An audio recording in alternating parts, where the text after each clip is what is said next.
Ito po ang ating napakagandang Airbaggy Coco Brake Jogger Stroller Safari Team Limited Edition. Ayan, so light new condition, leather na po yung mga handle po nito.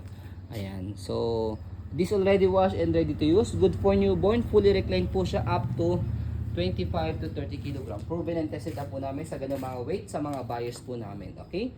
So, last time nagkaroon kami ng ganito, actually, mabilis na talaga siya mabenta sa amin dahil maganda talaga yung kanyang design. Nakaiba ka dito. Okay, sa kabihira kami magkaroon ng ganitong design. Finally, nagkaroon ulit. Okay? So, pakita natin details niya one by one. Wala po itong faded, wala siyang discoloration ha. So, ito yung kanyang canopy. Then, peekaboo. Okay? Ayan. So, next natin, ito yung kanyang sitting position. So, kompleto po yan sa harness pad niya. Bed lock, heavy duty. Hindi yan basta-basta mapipress ni baby. Ayan. Matigas siya. Okay?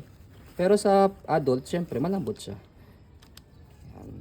Hindi siya basta-basta magpipindot. Tapos meron siya tatlong butas dito for newborn, toddler, and kids. Depende sa laki ng baby po niya. Front handle, ayan, wala siyang back leather na rin po siya. So tatanggalin nyo lang po dito sa gilid kapag lalagay, tatanggalin si baby. Pero actually, kahit hindi natanggalin to kasi malaki yung space niya rito para ilagay si baby. Footrest. Ayan. Gulong. Hindi siya pudpud. Okay?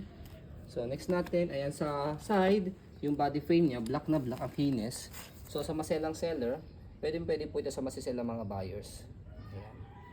Okay, tapos meron siyang lagayan dito ng tumbler dahil jogger stroller siya. So sa gilid meron siyang zipper dito para kapag gusto niyo po siya i-fully reclined, i-unzip niyo lang po yan pati sa kabila. And then sa basket niya meron zipper dito para pwede kayo maglagay dito sa gilid.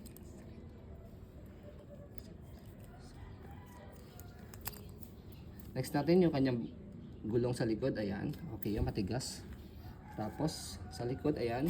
So meron siyang stopper dito. Ayan, okay siya. Tapos ito, stand pagka finold siya. So wala yung kalawang ha, ganda niyan. Okay? So meron siyang pouch dito, pocket. Pwede kayo maglagay ng item. Bakit item? Ang pouch, ayan. Wipes. Oh, wipes yan. Sa kabilang side zipper, ayan. Tapos fully recline natin siya. Okay? So ayan, sa kabilang side ng body frame. Kita nyo naman. Walang ka-scratch. Diba? Ayan. Makinis pa to kaysa sa mukha ko eh. Ayan. Okay? So ito siya pagka fully reclined. Fold. Tapos pakita mo yung kanyang front handle. Ang ganda dahil leather na rin siya. And then kaya sa tinawag na Coco Brake, ito meron siyang brake sa handle. Ayan, brake. So habang nag-jogging kayo, habang nag-walking kayo, may dumaan hayop, stop. Oh! Diba? May action pa. So next natin sa pag-fold po sa kanya, stopper nyo muna siya, tapos stand. Ayan, tapos fold yung canopy. Kahit nakahiga siya, okay lang. Press nyo po itong dalawang button, itong side, and then pull down. Ayan.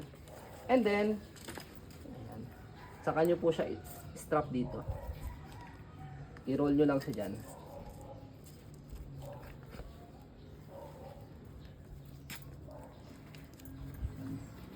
So, compress nyo lang siya dyan. Ayan. So, yan na siya. Okay, kapag inopen nyo po siya, tanggalin nyo lang yung lock dito sa gilid. Tapos, bubukan nyo lang siya. So, ayan. That's it. Ayan. So, ayan po. As you can see, very details po kami. Sa po pag-video kasi amin siya policy. No refund, no exchange. What you see is what you get.